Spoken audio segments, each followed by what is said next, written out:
시청자 여러분 안녕하십니까? 헬로 이슈 토크입니다. 부산의 정치 지형이 역동적으로 변화하고 있습니다. 시장과 기초단체장 그리고 지방의회 구성까지 달라진 정치 환경 속에서 시민들은 부산의 미래를 이끌어갈 새로운 리더십과 정책의 방향을 주목하고 있습니다. 헬로 이슈 토크에서는 동아대 행정학과 한세혁 교수와 함께 변화하는 정치 구도 속에서 부산 시정이 풀어가야 할 과제들을 짚어보겠습니다. 교수님 안녕하십니까? 네, 안녕하십니까? 네. 자, 이번 지방선거 결과를 보면은 부산시장도 그렇고 기초단체장 또 지방의회까지 또 많은 변화가 생겼습니다. 이런 변화의 좀 핵심을 어떻게 보고 계시고 또 이런 선거 결과가 부산 정치 구도 또 향후에 또 지방자치의 변화까지 어떻게 영향을 줄지 먼저 전체적인 분석부터 부탁드리겠습니다. 이번 선거 결과는 참 재미있는 현상 중에 하나인데요. 부산이 이제 더 이상 특정 정당의 절대적 지지 기반이 아니라는 점을 좀 확인한 결과라고 볼 수 있습니다. 네. 뭐 그런 것이 어떻게 보면 정책과 후보 경쟁이 가능한 어쩌면 역동성, 아까 말씀하신 것처럼 역동적인 정치 공간으로서 이제 부산이 어떤 정치 현장으로서 좀 탈바꿈하는 신호를 이번에 보여줬다고 생각합니다. 그래서 특히 부산이 이번에 선거에 대한 결과로서 어떤 영향을 줄 것인가를 첫 번째 보면은요, 자치단체장과 지방의회 간의 견제와 어떤 견제 기능이 좀 한층 강화될 것이다라고 이제 예상됩니다. 네네. 그래서 두 번째는 이제 정당보다는요, 도시 재생이라든가 산업 전환, 청년 인구 유입 등 지역 현안의 중심이 되는 정책 경쟁이 이제 좀 활발하게 전개되지 않을까 생각이 들고요. 네. 세 번째는 시민들의 이제 정치적 폭이 좀 이제 확장되는 측면이 이제 강화될 거라고 보입니다. 이에 따라서 지방 정부의 그 책임성도 투명성과 더불어서 한층 더 시민들로부터 요구되는 좀 강화돼야 될 것이 아닌가라는 생각이 듭니다. 그래서 결국 부산의 지방자치는요, 특정 정당 중심의 그 안정성에서 이제는 좀 경쟁과 성과 중심의 그런 어떤 책임지는 어떤 시스템으로 바뀌는 그런 방향으로 이제 전환될 가능성이 상당히 좀 높아진 선거 결과라고 볼 수 있을 것 같습니다. 네, 시민들이 결국 이제 실질적인 변화의 모습을 좀 기대한다 이런 부분으로 볼 수 있겠군요. 네. 지금 부산시정의 입장에서 본다면은 가덕도 신공항이나 아니면 북한 재개발 같은 기존의 부산시정이 추진해왔던 메가 프로젝트들이 있지 않습니까? 네. 이런 것들을 이제 전재수 차기 시장이 또 어떻게 발전시키고 또 수정하거나 뭐 변화한다 그런 철학이 또 반영되어야 할 텐데 이런 방향성에 대해서는 좀 어떻게 보고 계십니까? 네, 저는 정말 전재수 시장도 전임 시정의 어떤 메가 프로젝트 그런 방향은 아마 어느 정도 인정할 거라고 봅니다. 이제 네. 전적으로 부정할 수는 없고요. 네네. 방향은 유지하되 토건형 성장 중심 사업에서 이제는 좀 시민 체감형의 약간 소프트한 미래 사업 중심의 어떤 플랫폼으로 이제 이런 기존의 사업을 정의하면서 변화시켜 날 가능성이 높다고 보여집니다. 특히 이제 가덕도 신공항 같은 경우에는 2035년 개항 목표로 하고 있는데요. 이런 사업들은 이제 국가 사업 측면에서도 그렇고 연속성이 있기 때문에 이거는 흔들 필요는 없습니다.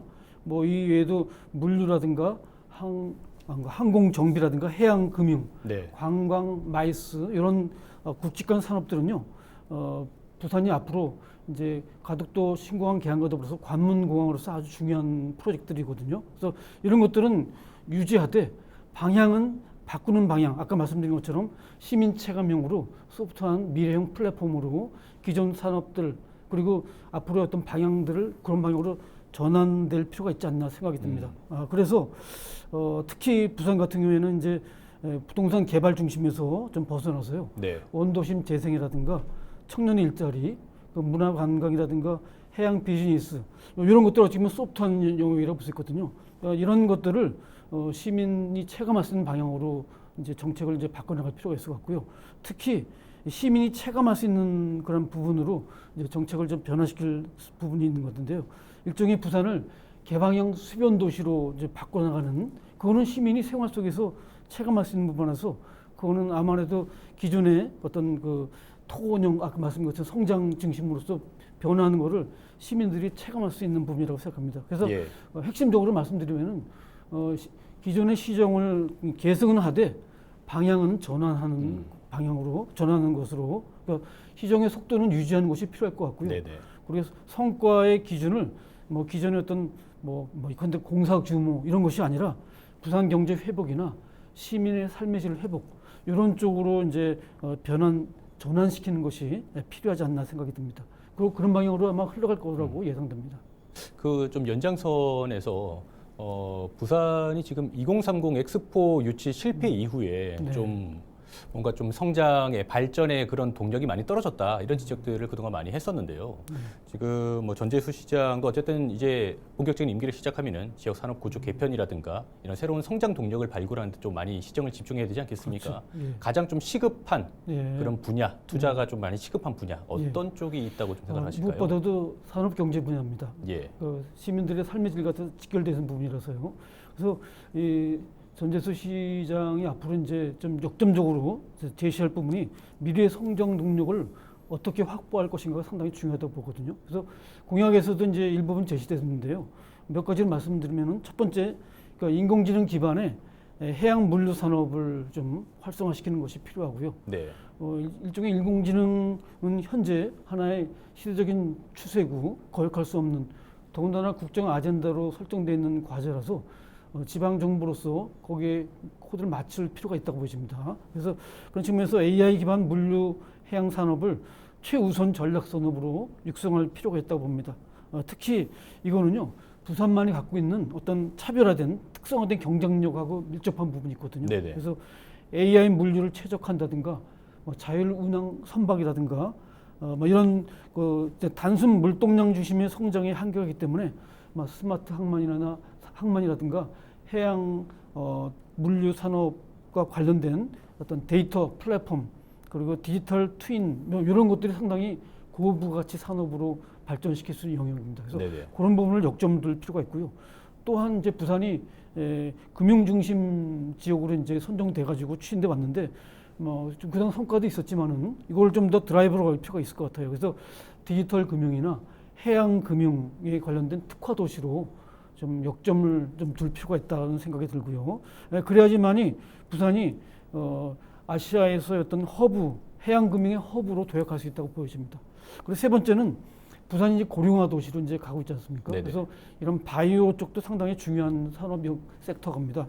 그래서 첨단 바이오 헬스 산업에 대한 전략적 투자가 이제 필요하다고 봅니다. 그래서 부산에 있는 대학 병원이라든가 연구기관 그리고 AI 기반으로 해서 스마트 돌봄 이런 것들을 사업들을 연관시켜서 하면은 고령화 시대에 맞는 어떤 삶의 질을 높이는 그런 도시로서 어떤 탈바꿈할 수 있는 계기가 마련될 수 있다고 보고요. 네. 마지막으로 부산은 이제 관광 도시를 계속 유지하는 측면에서 글로벌 관광 콘텐츠 산업을 좀 고도화시킬 필요가 있다고 봅니다. 그래서 국제 관광 도시지만은 부산이 아직까지는 여전히 체류용이라든가 그리고 고부가 가치 콘텐츠 쪽은 상당히 좀 취약한 부분이 있거든요. 네네. 그래서 그런 부분을 강화시키기 위해서 이제 K 콘텐츠나 영화 그리고 크루즈, 마이스 이런 걸 연계해 가지고 소비형 관광 도시에서 이제 생산형 콘텐츠 도시로 탈바꿈하는 방향으로 부산의 시정을 좀 어떤 전략적으로 끌어간다면은 이전과는 좀 약간 차별화된 그런 시정으로서의 어떤 시민들한테 체감이 되지 않을까 생각이 듭니다. 또 다른 시각에서 좀 한번 봤으면 좋겠는데요. 지금 글로벌 허브 도시 특별법에 좀 발맞춰서 전재수 차기 시장이 또 실제 권한을 좀 확보하고 실행력을 높이기 위해서 물론 지금 인수위도 발족을 해서 본격적인 활동에 들어갔습니다만은 여러 가지 좀 행정 정책들 이런 부분에도 좀 속도를 내기 위해서 준비를 해야 되는 그런 단계이지 않겠습니까? 어떻게 보십니까? 글로벌 허브 도시 특별법이 설령 시행되더라도요. 네. 자동으로 이제 권한까지 확보되는 건 아니거든요. 네네. 부담 과제가 이제 주어지기 때문에 그래서 실제 성과 창출하기 위해서는요. 법률상의 어떤 특례를 좀 구체화하기 위한 어떤 행정 권한과 사업으로 전환하는 어떤 실행 단계의 어떤 사업 추진이 필요하다고 보여집니다. 그래서 전재수 시장이 이제 앞으로 착수될 거는 특별법 실행 체계의 구축을 어떻게 하면 조기에 갖출 것인가가 상당히 중요하다고 봐요. 그런 측면에서 글로벌 허브 도시 추진단 같은 거를 일종의 설치한다든가 네. 그리고 이제 아까 말씀드린 네 가지 그런 산업 분야 쪽으로 해서 그걸 연계시키는 그래서 무엇보다도 중앙정부 권한을 이행받는 게 필요해요.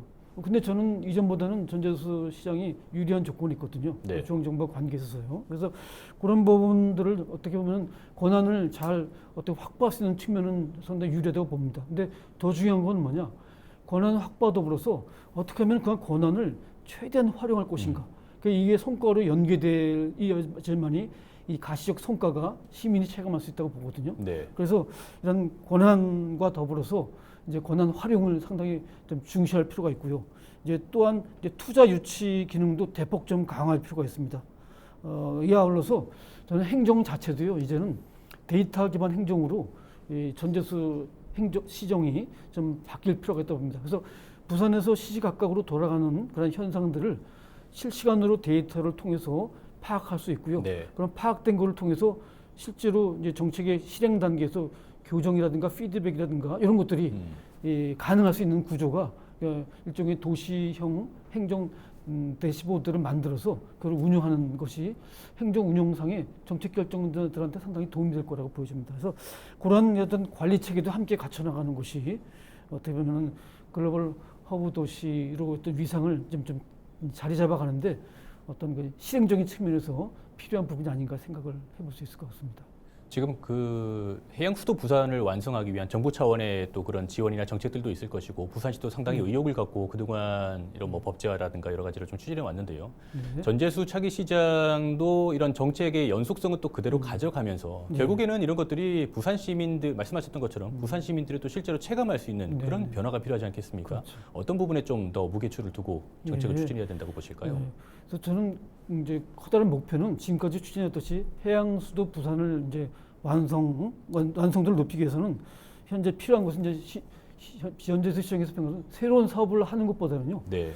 기존 것들을 핵심 사업을 연속성을 추진하면서 앵커님 말씀처럼 시민이 체감하는 그런 어떤 정도를 높이는 것이 이제 필요하다고 봅니다. 그래서 일단은 뭐 가덕 신공항이라든가 북항 재개발 그리고 부산항 글로벌 허브 도시 사업들 이런 것들을 흔들림 없이 추진하는 것이 필요하고요. 뭐 이와 더불어서 특히 이제 스마트 항만이나 AI 해양 금융, 해양 관광 이런 산업을 집중 육성해서 이것이 청년 일자리하고 좀 연계될수록 하는 것이 첫 번째 좀 어떤 주안점이 될 것이라고 네. 보고요. 그리고 이제 시민 체감도를 좀 높여야 되거든요. 그래서 말로만이 아니라 실제 이런 것들은 일종의 해안 친수 공간 뭐 이런 것들을 확충한다거나 그러니까 원도심을 재생한다거나 실제로 이제 해양 교통도 좀 어떤 체계를 개선한다든가 국제 관광 활성화 이런 사업들 있죠. 이런 것들을 좀 병행해서 시너지 효과를 얻는 것이 필요합니다. 그래서 대형 인프라 사업들은 완공할 때까지 시간이 많이 걸리거든요. 근데 이 생활 밀착형 사업들은 단기간에도 성과를 보여줄 수 있기 때문에 네. 이 전재수 시장이 이런 부분들 그래서 부산의 성공을 위해서 특히 부산의 시정의 체감도를 높이면서 그 체감도가 삶의 질 향상으로 연계된다면은 아마 어떤 시민들의 어떤 반응도 지지도 좀 한층 높아지지 않을까 생각이 듭니다. 네, 알겠습니다. 그리고 이번 선거를 통해서 이제 부산 지역에는 민주당 소속 국회의원이 한 명도 없게 됐습니다. 그러다 보니까 뭐 시정의 주요 현안 해결이나 또 국비 확보 과정에서 좀 뭐 교착 상태가 발생한다거나 이런 좀 우려도 나오고 있는데 어쨌든 큰 과제가 아닐 수 없습니다. 전재수 부산시장 차기 시장이 또 어떤 식으로 이 문제를 풀어가야 될까요? 맞습니다. 전재수 시장과 이제 부산시 의원들 간의 어떤 정당이 다르기 때문에 실제로 시정의 현안이라든가 근데 이제 국비 확보 과정에서 정치적 갈등이 발생할 수 있다는 어떤 우려가 되는 점이 있습니다. 네.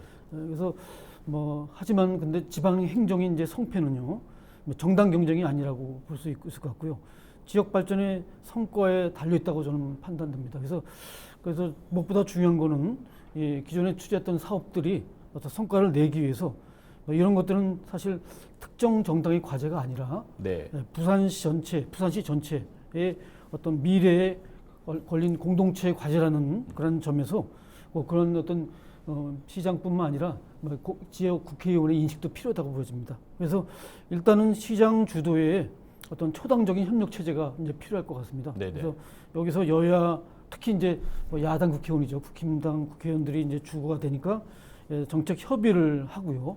그런데 이제 국비 확보 사업을 공동으로 발굴하고 이제 사전 단계부터 협의 과정을 통해 가지고 같이 어떤 공동 이익을, 그러니까 부산 발전이라는 공동 이익을 위해서 어떤 그 협력해야 된다는 것을 인식하는 것이 필요하고요. 그래서 이걸 명심해야 될 거는 부산의 경쟁 상대가 지역 내 정당 간의 어떤 다툼이 아니거든요. 네네. 그래서 수도권과 어떻게 보면 글로벌 도시라고 봤을 때요. 전재수 시장은 이제 정당을 넘어서 초당적인 측면에서 협치 체계를 만들고요. 여기서 부산의 미래 사업을 위한 어떤 성과를 이제 만들어야 될 거라고 봅니다. 부산의 미래 발전을 위한 네. 그런 어떤 방향에서 이끌어가는 그런 어떤 자세가 필요하지 않을까 생각이 듭니다. 말씀하신 내용은 또 부산시정과 시의회의 관계에도 또 동일하게 접목이 되겠네요. 민주당 그렇죠. 의원들이 또 늘었다고는 하지만 어쨌든 네. 중진 의원들이 국민의힘 소속이 또 아마 많은 상황에서 그렇죠. 또 그런 관계 정립도 새롭게 또 한번 고민을 해봐야 될 것 같네요. 예, 전재수 시장을 비롯해서 야당 중진 의원들과 부산시가 정당 중심의 협력보다는 부산은 원팀이다라는 생각으로 해가지고요. 부산의 어떤 미래를 발전을 위해서 일종의 어떻게 보면 시에서 부산 미래 전략 협의체 같은 걸 어떤 구성하는 것이 네네. 저는 바람직하지 않나 생각이 듭니다. 그래서 중앙 정부와의 협상에서도 이제 정당 논리를 내세워서는 안 되고요. 예. 그리고 그때 이제 해양 산업 발전, 그러니까 부산의 발전이 대한민국 미래의 발전이라는 그런 측면에서 그런 방향에서 어떤 지역 발전 논리를 내세우는 것이 필요하다고 봅니다. 그래서 해양 수도 부산 완성의 성패가 누가 가져는 것은 아닙니다. 그래서 부산이 얼마나 발전하느냐에 달려 있거든요. 네. 그런 측면에서 부산시가 시장을 중심으로 해서 야당 중진 의원들의 어떤 중앙 정치 네트워크 있죠. 그런 거라든가 국회 영향력을 좀 적극적으로 활용하고요. 그리고 시정과 긴밀히 협력하는 상생 모델을 시가 앞장서서 구축해 나감으로써 경쟁적 정치가 아니라 네. 어떤 협력적 지역 발전을 위한 하나의 거버넌스를 만들어가는 것이 필요하다고 생각됩니다.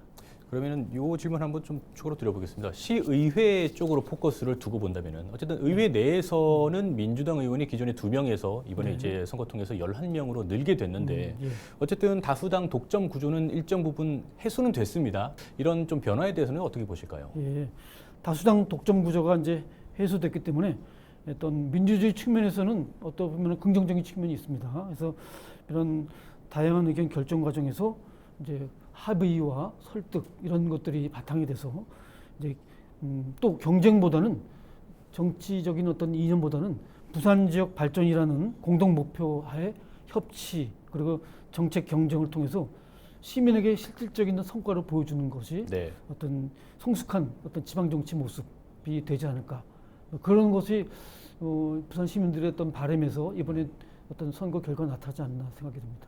네. 마지막 질문을 좀 드릴 텐데요. 지금 이제 부산시, 시의회도 마찬가지고 모두 다 이제 새로운 출발선에 섰습니다. 네. 부산 시민들도 많은 관심을 가져야겠고 또 부산 정치권도 또 새로운 도약의 시기를 이제 맞았는데 마지막으로 교수님이 좀 바라시는 개인적인 바람이 있으시다면요. 예. 먼저는 이제 그 전재수 시장이 지금 현재는 아직까지는 이제 야당이 이제 주도적으로 이제 하지만은 그거를 견제로만 생각하지 말고 네네. 시정의 완성도를 높이는 그런 어떤 의미로 받아들여서 한다면은 한층 더 부산 시정도 도약할 수 있는 기회가 됩니다.